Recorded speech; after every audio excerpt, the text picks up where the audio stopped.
Hey everyone, welcome to episode 87 of Gorilla Radio Show. Greg's not here, so we're just going to do a bit of a laid-back episode. Greg Honestly, died. He drowned in the mud pit. Yeah, it's a little drowned bit in the mud. Please send all your donations to the funeral costs. It's in the description. We could really use your support in these trying times. We're starting a give, send, go. Greg got fired from being a manual laborer for not being racist enough, actually, believe it or not. Who could have seen it coming?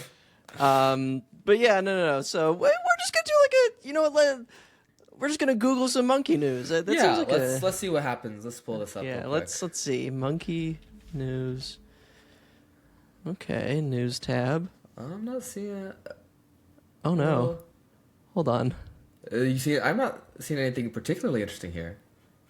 No. I'm seeing something. I'm receiving word. Oh, what's that? My God, people, please! Oh my God, fuck! Get your bananas checked, people, please. 91 years old. She was a fucking kid. You not need to tell me. Miss Jane Goodall has passed away. No. Before we started recording this, we were like, man, if we're gonna do a video episode, we gotta act, we gotta really sell this. We came in no plan. Nothing. All right, no, but this is our emergency episode on Jane Goodall. Emergency episode. We waited like 4 or 5 days to record it.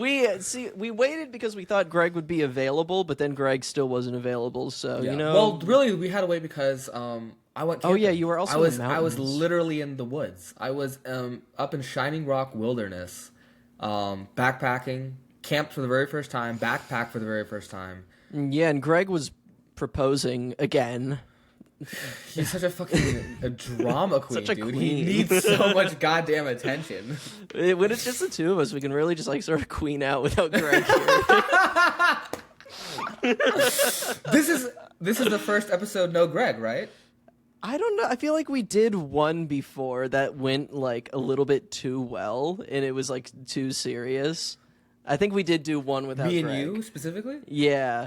We talked about Maybe. some shit, monkey research. But on that note though, monkey research, Jane Goodall, the primatologist, the chimp researcher, the lady researcher that everyone thinks of when you think of monkeys, or even when you think of scientists. Really, she's sort of become the face of science, which is a problem in and of itself. She's up there with Bill Nye. Yeah, Bill Nye scientists, and you think Bill Nye and Jane Goodall. Does Jane Goodall make the Mount Rushmore of pop culture scientists? She's gotta, right? Yeah, I think so. Because honestly, there's no real famous anthropologists. Maybe I'm trying to think. Maybe what's the guy who did Argonauts of the Pacific? I should know this. I got a degree in this. I've never actually even heard of that. Argonauts of the Pacific? Famous anthropologist. It's Max Weber, right? Franz Boas, I guess, is another one. I don't think anybody. Margaret Mead. Never heard of that person. Kurt Vonnegut is, I guess. Kurt Vonnegut is a primatologist? Does he? No, anthropologist. Oh, I just know him from his Franz books. Lewis Henry Morgan, I guess, but that doesn't really count. I think that we've done a good amount of work. Bronislaw Malinowski, I think, is who I was thinking of. Maybe. Okay. Hold on. Is it Argonauts of the Pacific? Yeah, Argonauts of the Western Pacific is Bronislaw Malinowski. What is this book about, anyway? It's about the Kula trade, where it was basically the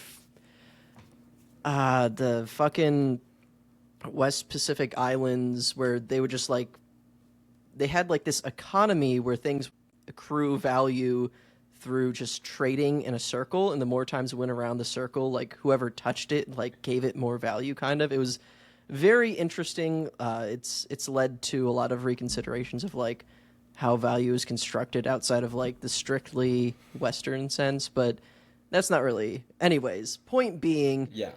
I don't think Jane Goodall really counted as an anthropologist because she really was she wasn't classically trained in anthropology the way that primatologists today are trained to be anthropologists. Louis and Leakey just biologists. kind of assaulted her and put her out in the wilderness. Yeah, Louis Leakey was just like, oh, you know, women understand animals. They're empathetic. They'll was the whole get point, it. wasn't it? Yeah. If you hadn't was a real listened to our freak. episode about Louis Leakey and Leakey's Angels, is that what they were called? They were called Did we not Leakey's make Angels. any jokes about like Leaky Angels? Like that had to be something there. I don't know, did. maybe. But But they were called Leakey's Angels until everyone was like, yeah, that's like misogynist and degrading. And then they switched to calling them the Trimates, which really you shouldn't even. You can still include Diane Fossey in that, but Diane Fossey was so bad Canceled. that like people were celebrating Jane Goodall's death because they thought Jane Goodall was Diane Fossey. I did see that happen. I don't think I know we rag on Jane here on the pod. We do rag friend on of the Jane pod, Jane. Friend of the pod. But- We gotta change the podcast description to Jane Goodall estate. Please don't sue us because she can't sue us anymore. She can't sue us. She's dead. We We'll won that also- one, Jane. We will also never get a definitive answer unless her children like go through her secret We diaries. could do like a seance. We could can do a we could bring her spirit back. Halloween episode seance. Halloween Contact episode, Jane yeah. Goodall. Does your mom do seances? Can she contact famous people? You know what? We'll see what we can work with. We'll see what we can do. I think this bet is we can get something. it. Yeah. Yeah, we'll see how your employers feel about you making Jane Goodall jokes when I contact them to let them know you're promoting political violence. I don't know. We should start doing that. We should start getting conservatives fired for making Jane Goodall jokes. We should. It's not gonna work, Let's see though. how they like it. No, but Surprisingly, it doesn't bother them at all. What? Fuck, dude, no. But yeah, on the topic of people confusing Jane Goodall for Diane Fossey. She's so irrelevant I forgot her, honestly. Diane Who Fossey. fucking needs Diane Fossey? You know what? Fucking keep it to be the Trimates. Yeah, Who she needs it? was really bad. Like, she was just like torturing Rwandans for being poor and eating gorilla meat. Like, if you're succumbing to poaching gorillas, you're like dirt broke. She was girl bossing down in Rwanda. You know what can we say? She was doing like she girl bossed too close to the sun, And they as got Taylor her Swift ass. would say. Real Taylor Swift lyric. Real bad album, but that's not what we're talking about. Did you listen to the new album? No. I just read some of the lyrics on social media, and I'm a big hater, so I wanted to join in on. I mean, I feel like as white boys from the South, we were the original Taylor Swift haters, and it's simply because we had to deal with truly- teardrops on my guitar. Dude, every Our single song- girl you dated in middle school was fucking obsessed with Taylor Swift and Well, made I it didn't your date problem. any girls in middle school. Let's be clear. Let me be clear. Okay, sorry, forgot you were a fucking dweeb. Never got no play, never got no action. But I was an original Taylor Swift hater, not for the best reasons. Right. It was But sort as of I like grew up, It was for the evolved with same me. reason that middle school boys hated Justin Bieber, Or One Direction. because he was a woman. That's why they hate you. Sorry.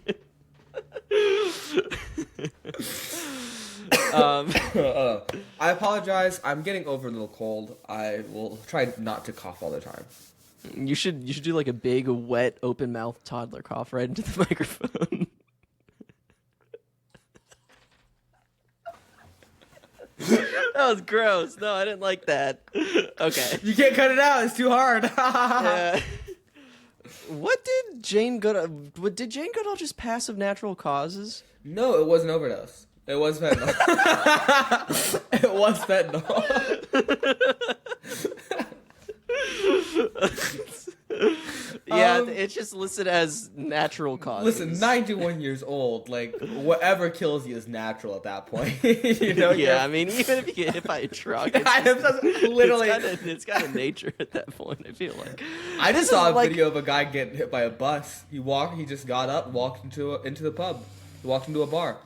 Totally fine. Yeah, I had a uncle, not an uncle in a blood related sense, but like an uncle in like the super close to your family way who tried to kill himself by jumping in front of a garbage truck, failed, and then had to do it again after he got released from the hospital, which was really fucked up and kind of horrible, but it's like I love the poetics. Walk out of the hospital. Love the poetics of killing yourself with a garbage truck specifically. Like, I mean, let the garbage truck run me over and just throw me in the back. Up that garbage truck driver's whole day too. Dude, if I was on that route and they didn't come pick up my trash that day, I would be fucking livid. I would be calling the city. Like, what the fuck happened? Why are you here, dude? Like, imagine being the guy who threw a huge party the night before. Just trash bags piling up on the street. Ruined that guy's day. Really just an inconvenience. Okay. Don't kill yourself, people. Not because you matter, but because you're going to inconvenience everyone else around you. Just like everything else in your fucking worthless life. Jesus. Okay, back to Jane Goodall, though. Yeah, she died of natural. I mean, she was. Fentanyl. Look, people were like, "Yeah, how are you taking the news? Are you upset?" And it's not that I disliked her or was super indifferent to her, and that I was like, "No, I don't give a fuck." But it's like, she was 91 and she was doing like the Ozzy Osbourne farewell tour across America. Like, she knew it was coming, you know? Like, they got a last interview with her that, like, she probably knew was going to be her last interview. She probably faded away into a Force ghost like Yoda. Guys only watch Star Wars trying to make sense of the world. I do think it's really cute that on her last tour, she brought her little stuffed monkey with her for every single interview. And so, like, all these pictures, she just has, like, this little monkey toy next to her. It's kind of cute. What was her last interview? Who published it? Oh, you know what? I guess it says the late primatologist will help inaugurate a new Netflix series featuring interviews with notable figures that will only be released after their deaths. So she recorded this interview in America and said, release it after I die, I guess? Yeah, that's the same. I look up last So she definitely knew she was going. Like, you don't, like, go on, like, a farewell tour across the world and say, like, I'm going to keep working until I die unless you know, like, you're probably going to die soon. Yeah. So I'm not, like, upset she died trying to make a difference in the world, but, again, we'll get into that more. But first, this article. I don't want to be, like, a prude about death or anything, because I feel like death is a natural thing, and we should embrace it, and we should, like, you know... be aware that it's going to happen to all of us and, like, not look away from it and all these things, because it's important that we are able to kind of reckon with it in order to just live full, healthy lives. I do find it a little bit morbid that Netflix has a specific series called Famous Last Words, where they're interviewing people before they die. That's just something interesting. Is this released yet? Because it said that she, like, went off on Netanyahu in this interview, which is kind of crazy, actually. Interesting. Well, I guess this is as good a time as any, because the people on Twitter were like, fuck that eugenicist Zionist bitch, Jane Goodall, because, you know, like, whenever you disagree with a woman, it's always a free pass to call them bitch, as we all know, as has been established. But let me just put down my women's feminist literature really quick. Put down the Dworkin. Yeah, put down the Dworkin for a second and get those fucking Twitter numbers up. Right, but women. So the Zionist claim comes from the fact that Jane Goodall in, I think, 2021 opened a branch of the Jane Goodall Institute in Israel. Mm-hmm. Which, I mean, yeah, like, I'm sorry, but most companies, most corporations, whatever the fuck, any global institution is probably going to have a branch in Israel. Like, it's an extension of our empire. Like, Yeah. I'm not saying that she shouldn't have, like, pulled out, like, because she did say, like, it seems like the strongest condemnation she had of what was going on in Israel was, I guess someone asked her and she said, "My heart breaks for uh, the genocide happening in Gaza," or something, which is like, yeah. I'm even a little surprised that she said that, because her whole thing is that she's like a pretty non-controversial scientist, like even as far as like girl boss, like hashtag resist figures go. She's not even really that. Like she had some stern words for Vladimir Putin, Donald Trump, and Netanyahu, and Xi Jinping, apparently, according to this article. Xi Jinping, savior of the free world. Yeah, savior of the free world, Xi Jinping. I don't know what bad thing she could have possibly had to say about him. I couldn't think of a single one. But like, she really doesn't. Okay, listen. Don't get your opinions on famous primatologists, and definitely not Jane Goodall, from random freaks on Twitter. Get your opinions on notable primatologists and Jane Goodall from this random freak on Twitter who has a master's in biological anthropology. Yup. And we've also got a fucking series that we're going to keep plugging forever, because, I mean, it was probably the only, like, serious, rigorous investigation into these topics that we've ever done for a sustained amount of time. The Congo series, 5 episodes. We talked a lot about the legacy of Jane Goodall and, you know, conservation science in Africa and other historically exploited third world or global south countries. You should check it out. It's really good. We go into a lot of details on this stuff and why it's frankly, it's not good enough to just be apolitical when it comes to conservation. You have to be really conscious of the context you are living in. No Kamala. You have to be... You think you just spell out of a coconut tree? Right. Like, you can't just be like, all right, everyone stop polluting the environment now. Like, why are third world countries forced to, you know, put all these environmental pollutants into the air? Why are they, you know, working 12-hour shifts in, like, the coal-powered t-shirt sweatshop in Kampuchea? You know, like, why is this the circumstances they're working in? Rather than just, like, scolding them for taking a part in the global economy, why are we not, you know, looking really hard at why that is their role in the global economy? Same for palm oil. Why have we forced, you know, Malaysia, Indonesia to be like a palm oil plantation for a country, you know? Yeah. There's always structural reasons behind these things, and it's never useful to ignore them. And it's never useful to add your opinion without having considered them for even a moment, which is the way the ecosystem of our information is designed.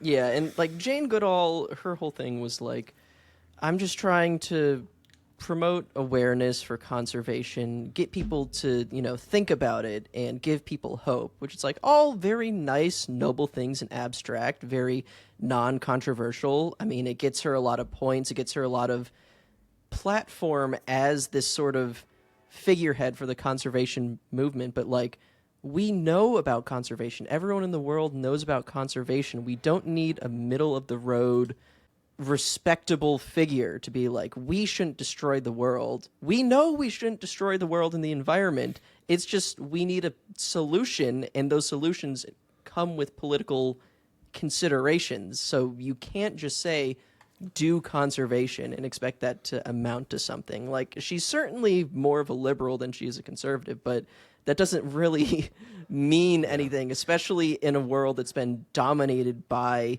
liberal hegemony for the past, what, like 3 decades at least, probably longer than that. I mean, it And started like, before the Soviet Union collapsed. not to undercut you at all, but like, Yeah. this is a critique that is true for like everybody who's made their career to be about advocacy. Right. You can Advocacy advocate. is kind of a useless. An advocate is kind of a useless occupation. It's nice to have somebody say the rational thing, but like, as we all know, Do you know what advocating got the Lorax? Nothing. He spoke for the trees, and you know what it did? Nothing. he should have been organizing for the trees. They're gone. He should have been organizing for the trees. He should have been fucking rioting for the trees. He should have been fucking shooting the Onceler in the head with a revolver. Political power comes from the barrel of a gun. I mean, yeah. Bring back Jane Goodall. Put a fucking gun in her hand. See what? That's what happened with Diane Fossey. Never mind. Yeah, well, hold on. like that's why there's also like it's not enough to just be like even like rabid pro conservation, because then it's like if you're not identifying specific political enemies to your conservation mission, then it's just like fucking blunderbuss, like grape shot blast at everyone, including the people who were just trying to survive. Like a lot of indigenous communities just in general have been forced to this sort of like modified subsistence lifestyle where they just live off the land, but not in the way that we thought of living off the land pre-agrarian revolution. We're talking like contract laborers cutting down trees, fucking like over farming the shit out of their soil, moving from place to place, gathering anything they can of value from forests. Like that's what a lot of people in communities have been reduced to, and it's not their fault like that. They don't want to do this. It's not their fault that we haven't allowed them a place in the global order. Like they don't really have a say in it. If they did, we'd blow them up. Like, I'm sorry. And I mean, every single time people like that do start getting a say, start collecting political power, start gathering that up. We see like what we talked about with our Congo series, right? The hegemonic powers intercede. Yeah, I mean, they killed Lumumba. Even this goes into, okay, so these parapolitics people on Twitter, I don't know if you've seen them, but I actually don't have Twitter. I've not seen anything on Twitter. You know what? God bless you. God bless your soul. I had to get rid of it. I was scrolling too much. Yeah. Now I'm on YouTube Shorts. Like, there's these like nominally leftist people that are very into the conspiracy side of things, where it's like not things that are unreasonable to be conspiratorial about. It's not even that. It's like Israel did 9/11. Yeah, they probably had a hand. Like Israel killed Charlie Kirk. Maybe. Like that kind of, like the CIA killed JFK. Yeah, but also probably the mafia. Like that kind of stuff, you know. They put out like one of those guys, I think Twitter user like parapolitics mapping. This isn't like a name drop so that I can start drama. I'm just saying, like, they put out a thread like citing evidence, citing your sources. Say like Jane Goodall's a Zionist because, you know, Jane Goodall Institute in Israel. Right. I mean, she probably should have pulled out, especially if she had objections to the genocide in Gaza, which apparently she did. But I think she was more just like a Netanyahu is the bad apple kind of view on the situation, which is unfortunately common. It's better than the alternative, which is just like crazy ass like Ben Gvir Zionism or however you say his name. But they also said that Jane Goodall was an intelligence asset sent by Louis Leakey. Their reasoning for this was because Louis Leakey was an intelligence asset, which we actually did talk about this in the Congo series, so, you know, I know what I'm talking about, okay, folks? Y'all go listen to the Congo. It's our attempt to do chimp blowback. Chimpanon? I don't know. Chimp blowback. No, not chimp blowback. Yeah, so Louis Leakey he was literally an intelligence officer and field agent uh, for like several uprisings and stuff in the British government in Kenya. That guy, Jomo Kenyatta, he got him sentenced to a fucking hard labor because he acted as his defense attorney and mistranslated his defense, probably on purpose or just through sheer incompetence. I don't remember who talked about that, but I totally forgot about that. Yeah, no, I forgot about it too until I saw that thread calling Jane Goodall an intelligent. Jane Goodall had nothing to do with that. Like, Louis Leakey was. She was just out there fucking those chimps, y'all. She did not care about the political order of sometimes like intelligence assets aren't like, they don't have a chip in their brain telling them like, you need to like fucking like do this, this, and this, and send this person here in order to institute the new world order. Intelligence asset just means like usually like a professional, like a scientist, someone smart ostensibly, or someone powerful in an area that is useful and probably already holds views that are really conducive to what you're trying to do there. Louis Leakey was almost certainly decolonization or colonial resistance before being hired to do this.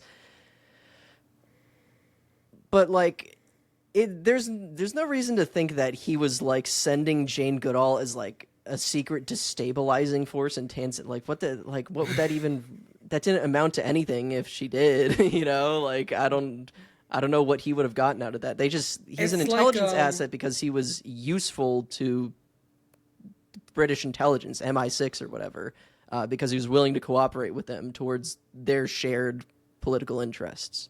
Maybe this is like a total like pulling this out of my ass, reading understanding of the social situation that we're currently in. But like I feel like the devolution of all of our contemporary discourse into like conspiratorial jabber is also part of like this desire for everything to be like dramatic and like have intent and to have like a narrative behind it. Like Jane Goodall was not like Louis Leakey's Sith apprentice, guy who only understands Star Wars. Like Louis Leakey's Sith apprentice, like going out into Africa like to do missions for him. She was a private, like she was just a she wanted to study chimps. She was just a primatologist. That's. In fact, my criticism of her is that she was just a primatologist. She wasn't very political otherwise. Like, I can't be too mad at her. The other thing that people are mad at her for, I guess there's a couple of things we've also talked about before, but and I think 2022 was it for the IMF, which Jane Goodall. Jane Goodall, IMF spokesperson. No, I don't think it was for the IMF. It was for some, like, fucking weird evil ghoul organization, though. She gave a talk where she talked about, you know, humans are the only intelligent creature, you know, working themselves to be extinct. There's an overpopulation problem, which is, like, crazy. Yeah, we don't talk about, like, Malthusian overpopulation as a serious ecological crisis anymore, because that's not really. We know better. We know better. That's just not really how it works. It's the mode in which we are putting people to use our limited resources. It's not the fact that we need these resources. We still have enough for the people that are here. You know, we don't have to start letting people die off. But I mean, it's just not everybody needs a super yacht. Maybe not everyone needs a super yacht. Yeah, like, I think, I mean, Greta Thunberg? I don't know how to say her last name. Greta. It's some Scandinavian thing. We all know Greta. We all know Greta. She's, like, a great example of a climate activist who's, like, actually doing something actually important, actually meaningful. Like, so not to downplay Jane Goodall's contribution to the world. I mean, Jane Goodall never got arrested by Israel. Greta is getting like her currently ass tortured. beaten in Israeli prison right now because she's like, she hasn't been released yet. Literally like floating flotillas, like to raise awareness about the genocide in Gaza, while still linking that to her main mission that she's known for, the fucking climate crisis, which is what you need to be. That's what the situation is calling for currently. You know?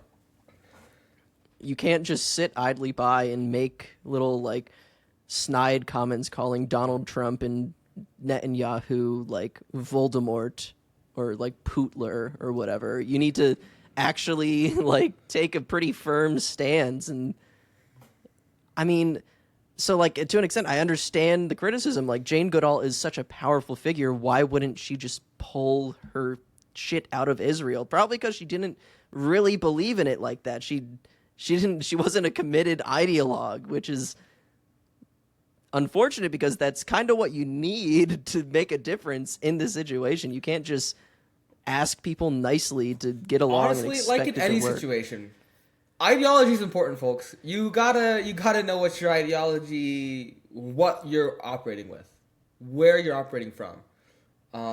Yeah. If you try to act like you live in a void or like you live in a neutral context, everything you do is going to fail. Yeah, because you don't live in a neutral context. You exist in the context of everything that came before you, unfortunately.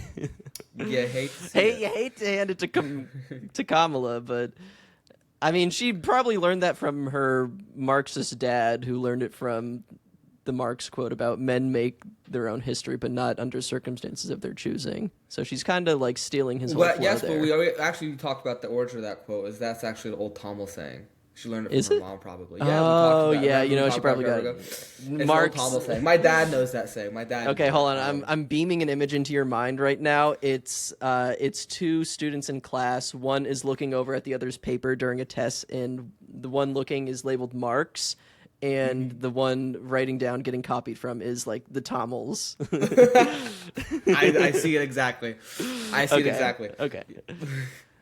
But yeah, I really kind of want to know what the fuck she said about, like, Donald Trump and Netanyahu. Oh, okay, wait, okay, I think I actually just missed it. It looks like she said, I would like to put them all on one of Elon Musk's spaceships and send them all off to the planet he's sure he's going to discover. That's okay, kind of based, yeah. And she said that Musk can be the host. Okay, that's kind of, I kind of like that. I mean, it is like a bit of like, oh, let's all world leaders just kill him. Like, that's but not, honestly, all right, that's also a nothing burger statement. But also, she kind of went beast mode there. Yeah, absolutely. Kill all the bad world leaders. Kill all the evil ones. But yeah, no, I guess keep an eye out for the famous last words interview, which is going to be kicking off a new Netflix series in which they just interview celebrities who are going to die one day, you know, as I assume we all will.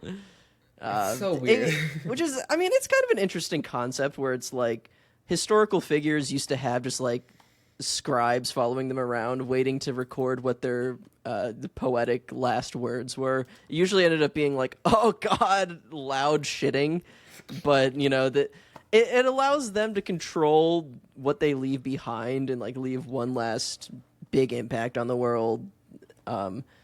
So you would think there'd be a bit more of a call to action, but I guess we'll see. I don't know. We'll see. The other thing that, you know, is pointed out by maybe the more like the woker crowd, less conspiratorial, more woke, is I think a direct quote was that she spoke over and erased indigenous communities' ecological knowledge, which I'm sorry, you guys have to be a little bit less annoying about your phrasing of these things. I think we phrased it fine where we just straight up said, like, she had African field workers guiding her through the field. She probably wouldn't have made it very far, if at all, if she didn't have these people, like, showing her the way.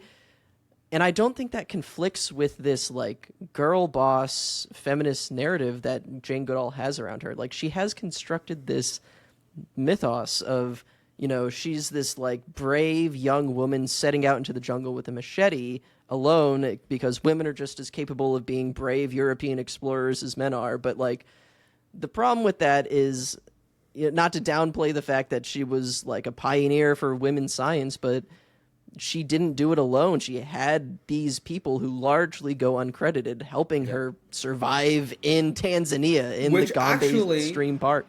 Which actually is the exact same thing that was with the old white guys too. It's the they same also problem, were had people guys, like they just added a girl boss filter over it. Yeah, now that it's a girl, it's like there's an issue we gotta take care with it. It's like. Yeah. So, I mean, Jane Goodall she's left an important legacy, I think. I mean, in that maybe she accepted this as her place, but she's sort of like a foot in the door for like seeing women as people, I guess. Like, I don't know, like maybe they would have treated her like fucking Jane Fonda if she had been too political, and they would have been like, actually, no, women can't be scientists. But like, just being that like sort of like sacrificial lamb of like perfect, clean, frictionless, liberal ideal of the brave girl boss going into the jungle. I think it served an important purpose. I mean, you can see the impacts of it. The field I'm in, primatology, animal care in general, primate research, is very woman-dominated. I'm often the only guy in a workplace. I don't know that can be directly correlated to Jane Goodall, but you got to consider, like, Jane Goodall is 91 years old right now. She was kind of a big fucking deal back then, too. Like, she's still a big deal. I remember in Buffalo, when I was driving to work, I would pass a billboard with Jane Goodall's face on it every day, and it said like Mother Nature has an agent, and it was one of those like integrity, pass it on billboards where like it's not advertising anything, it's just like trying to instill values in you, I guess. But I mean, like, she's still a big deal. She's still doing a world tour. She died in California on this tour. Yeah. Which I always kind of forget that she's British. Do you think she was upset that she died in California? Do you think she liked America? I mean, like, I don't really care what British people think about America. But, like, maybe she did. I think that's also another thing that she had working against her in the like political coherency thing, is that she was British, unfortunately. Being British, it just does something to your brain that's like not really. She didn't see a problem with the whole colonial narrative of like trudging through the jungle with a machete. She thought that was good and cool, actually. Yeah, I'm almost certain that is true. That she didn't actually see a like inherent problem with. I don't know that anyone like ever really like pushed her on it. I guess I didn't spend a lot of time like watching Jane Goodall interviews. I'm honestly curious what context Palestine came up in her talks that she actually mentioned it, but like I don't know that anyone wants to like put Jane Goodall on the hot seat, because she is like the nice science lady. Like, you don't want to be mean to her unless you're on Twitter. And then that's where people love to be mean to everybody. We should have compiled like a list of 100 like Twitter questions for Jane Goodall from like the woke Twitter mob, and just like sat her down and asked really her all those grilled questions. her on the podcast. Really grilled her. Okay, it looks what like do you she think filmed. Of Mao Standard English. What are your thoughts on Slammer? Okay, yeah. It looks like there's a longer clip here, and the interviewer asks her, like, oh, is there anyone you don't like? Like, is there someone that you dislike? And she's like, yeah, I'd like to put them on one of Elon Musk's spaceship and send them into space. That was the question? I guess. Anyone you don't like? Just like, it's such a weird softball. Like, oh, you're like a perfect Christ-like figure. Do you dislike anyone? Like, what kind of question is that? Like, of course, she's human being. She's a conservationist. At the very least, she's gonna hate like a big, like, fat, like, top hat monocled factory guy with like big smoke clouds coming out behind him. Like, yeah, which Elon Musk is like literally. He's like literally that guy. But yeah, it looks like Jane Goodall filmed this interview in March. with the understanding that it would be released after her death. If she knew that it was coming out only, 6 months later, I don't know that she knew that. I don't think she had any idea that she was going to die that soon, but I think she knew that it was coming.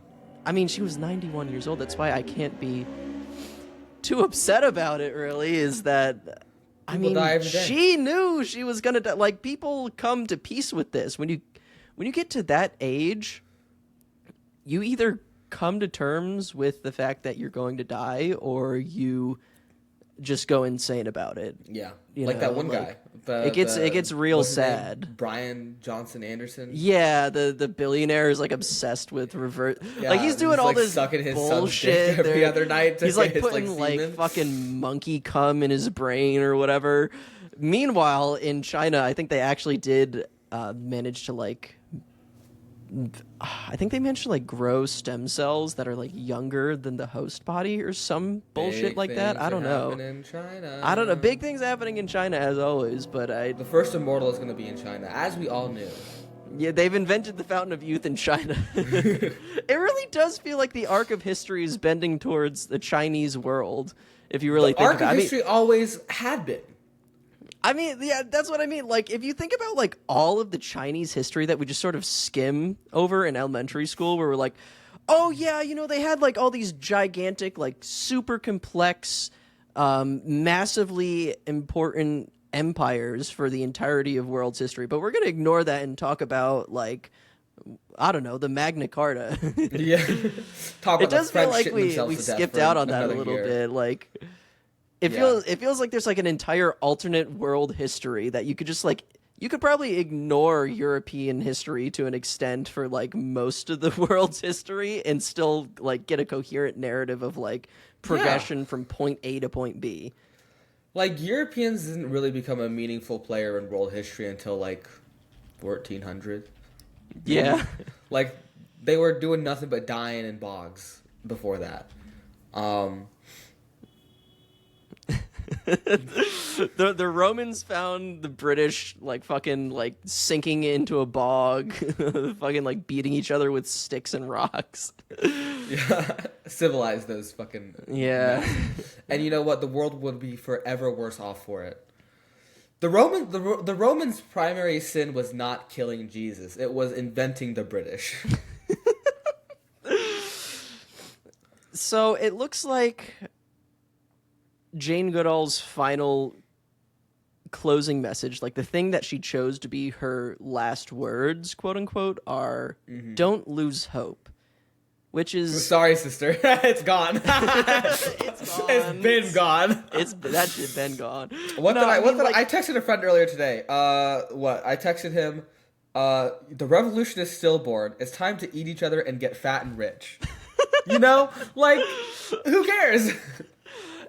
It's a sweet thing to say. It's a nice platitude, but don't lose hope is easier to say than honest to God, I know this would never happen and is just a selfish thing to want because I want to continue living. She lived a full, meaningful life and got to pass away peacefully in California. This is just a selfish desire on my end, but what I wanted from her was to do the fucking Marva speech from Andor, where she's guy who only understands the world through Star Wars. The guy who only Third understands strike. the world through Star Wars. Third strike. They're hanging me. Podcast is canceled.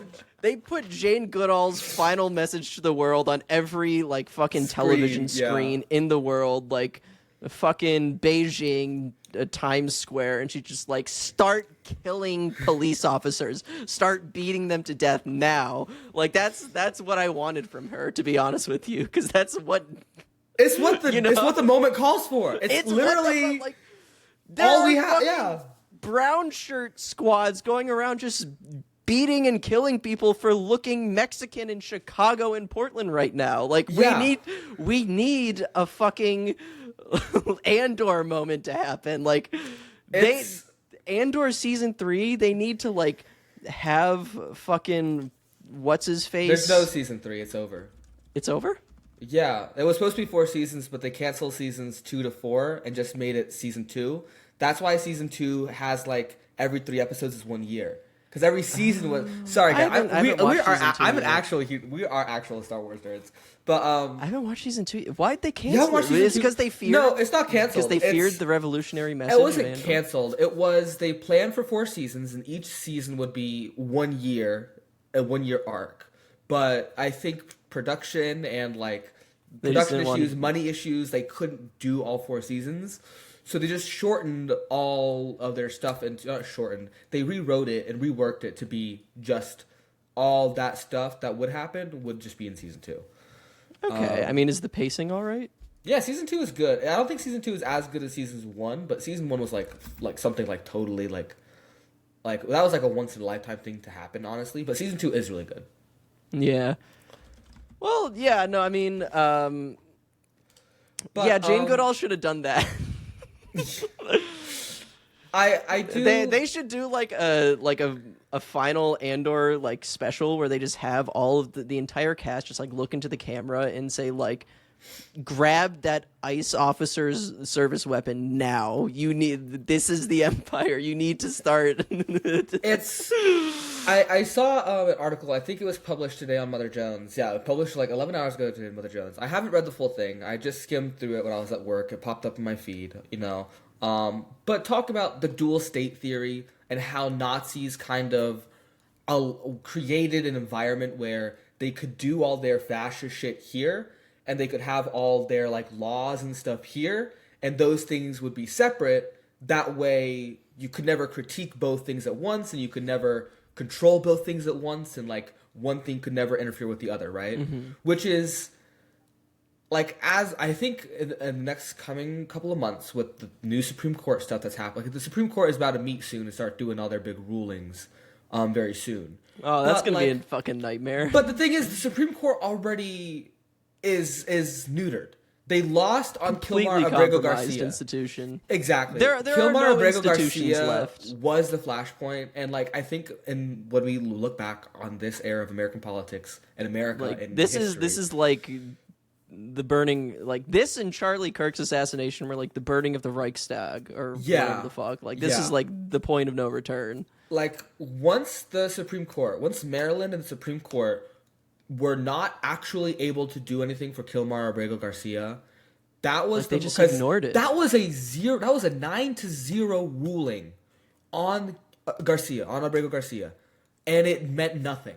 And that was fundamentally the point where I realized that it's truly over, that we no longer have a system of government. We have a dictatorship that is just waiting to be revealed to us slowly over time, because we're like crabs in like boiling water, or frogs in boiling water. We don't know what's happening until it's over, until everybody that they want to kill is dead, and that we have to we're standing around the wreckage like, who could have saw it happen? Who could have saw it coming?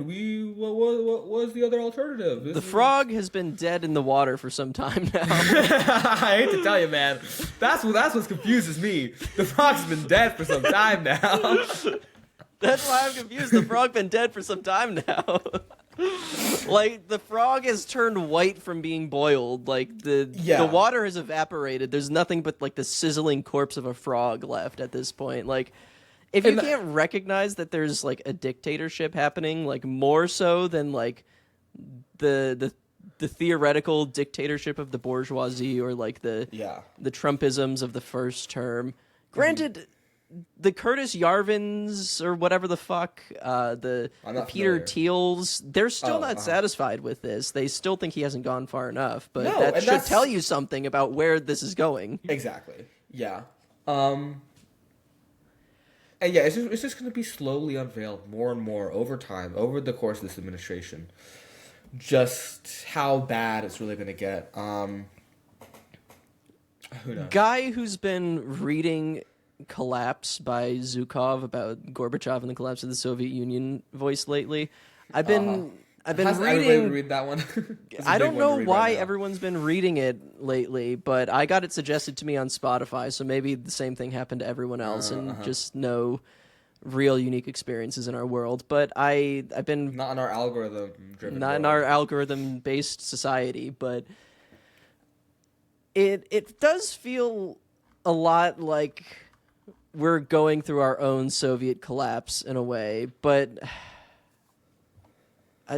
there's not like a real opposition to it is the thing that complicates it. Like, Gorbachev was still ruling the Soviet Union when Yeltsin was the president of Russia. Yeltsin was like destroying everything that he could, but he couldn't actually enforce anything because the Soviet Union still controlled the KGB and the military. But like, point being, like, we don't have any counterbalances anymore. Like, we do have this sort of like split state of people who want to be a liberal democracy and people who want to be like a command authoritarian fascist state. It's just that only the fascists, one of those people is meaningfully gathering political power. Yeah, and like the fascists have they have the paramilitaries, they have the police, they have the military, they have them just completely at their disposal. And maybe there's like sure a if they have the military yet. We know, we could Google Napoleon.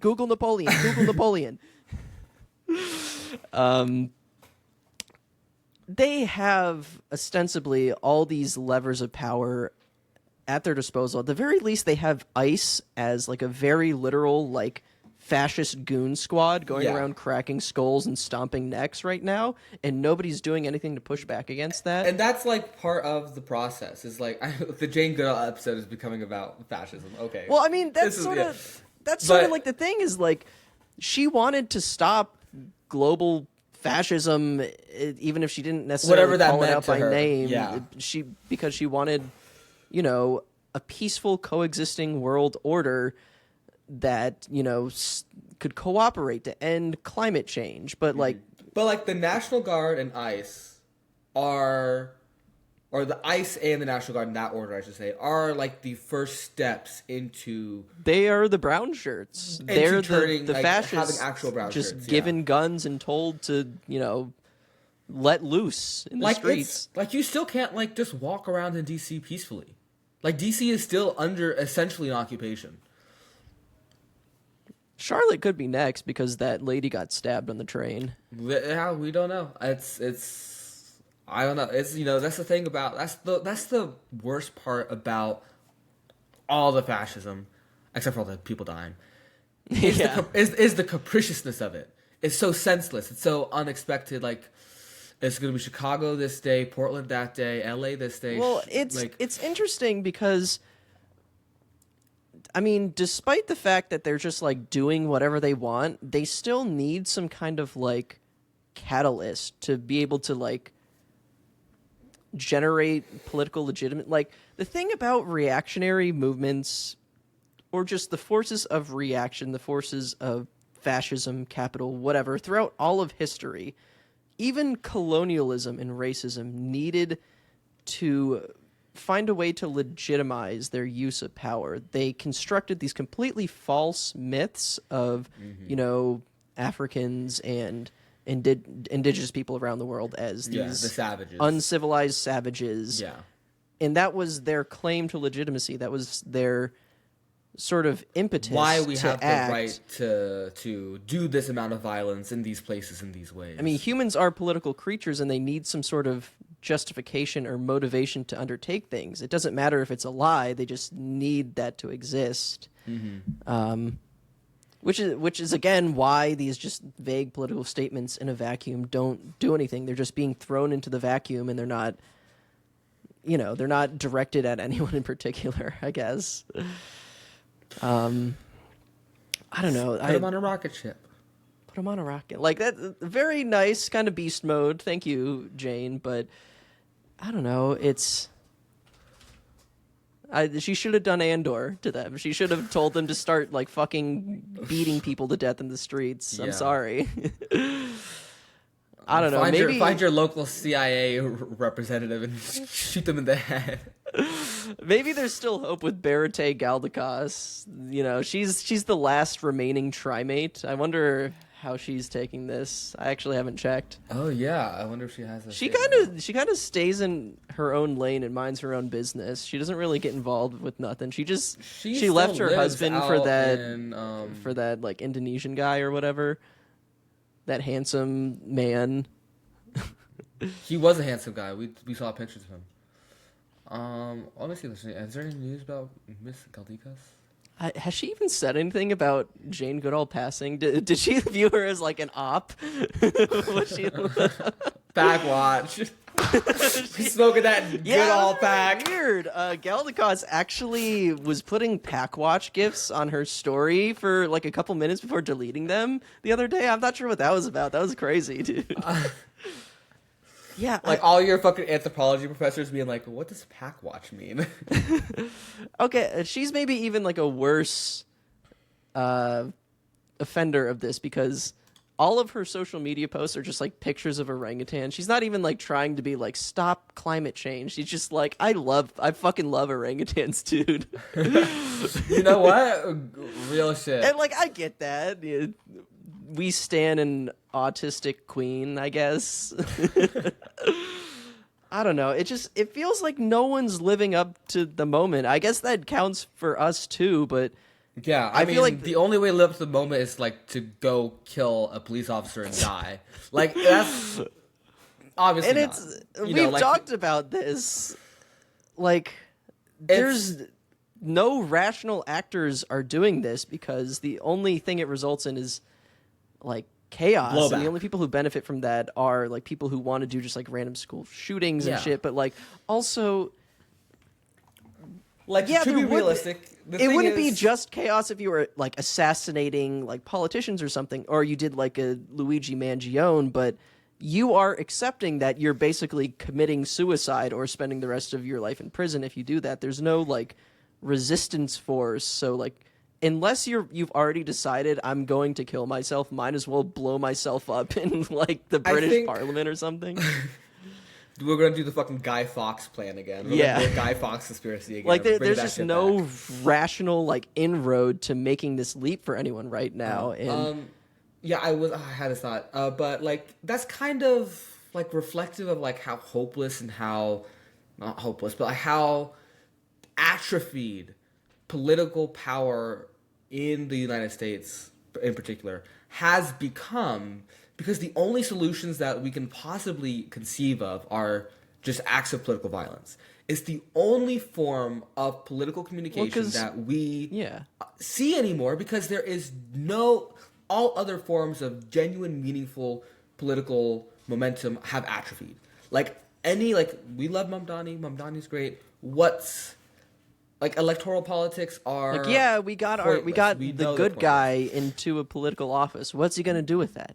He can't do anything. Like he can maybe like slightly increase the quality of life for people, but like any liberal politician can do that. Like there's no there's no particular case besides like increasing the public visibility and popularity of like socialist projects. Like like even someone who didn't believe in socialism could have proposed those policies and been like a net positive for, like I don't know, man. Like it's just we don't gotta bring back like Mao or something. We gotta revolutionize the peasants. Yeah, man. I don't know. But like that's a whole thing about like what's the history of America compared to China, where like the peasants in America are just people who are the descendants of plantation owners or something, like how'd you get that farmland, bud? It's like they don't really have the same, like if there's gonna be like a revolution, it's not gonna be just like a nice kind consensus. Like bring it back to Gorbachev. Like his whole thing was he wanted to appease the Western world. He wanted to bring the Soviet Union into this new liberal world order that was being formed after the triumph of Thatcher and Reagan. He was like, yeah, I'll do anything. And then they just like fucking like spit on him and threw him to the wolves, and the Soviet Union collapsed. And now we have Putin, like we got the Azov battalion. We got the Azov battalion. We got the fucking Wagner group or whatever they're called. We've got just like warring clans of neo-Nazis as the primary wheel of history at this point, and it sucks. We need more Gretas, and Jane Goodall. You were no Greta. What's that fucking quote? Jane Goodall, rest now. We have the watch, and we'll see you in Valhalla. You've done a great service, Jane. You convinced enough guys that women are people too. We will take it from here. We got you. We got it. I think that's like the only, not to be like fucking pretentious or like inflate my own ego here, but I think that's the only real thing that separates our podcast from any other podcast that discusses, scientific papers or ecology or even primates specifically. Like there's probably more credible podcasts about primates out there that have. I think the other one actually had Jane Goodall on the podcast or something. Yeah, like, probably. They had like doctors and shit like talking about primatological topics, but I feel like we're the only one calling for revolution. We're probably the only one linking these two struggles, but I think it's a valid thing to do. It's a when the whole entire world order is so sick and corrupted from decades of global capitalism, like every issue comes back to it. We can't. Yeah, I've said this phrase probably like a million times on this podcast, but we can't save the monkeys unless we have these fuckers' heads on a pike. Yeah, this is the central thesis of Guerrilla Radio Show, folks. And if you like, it's literally why it's called Guerrilla Radio Show. Yeah. It's the whole point. If you like it, give us money. Go to patreon.com/Guerrilla Radio Show or guerrillaradio.show. Send us a couple dollars, because maybe, I don't know, maybe we'll get fired from our jobs for being too woke. They got a couple of Charlotte. Maybe they're going to send the fucking jackals to our house and blow us up because we put out this episode. But, history will absolve Piss Vortex. All right. Well, thanks for watching, everybody. Like Austin said, guerrillaradio.show, and you'll find all of our links, our Patreon, our Twitch, our Twitter, everything is all there. We don't have any merch or anything, so maybe one day we'll do that again, but we need more fans. We need more people to give us money.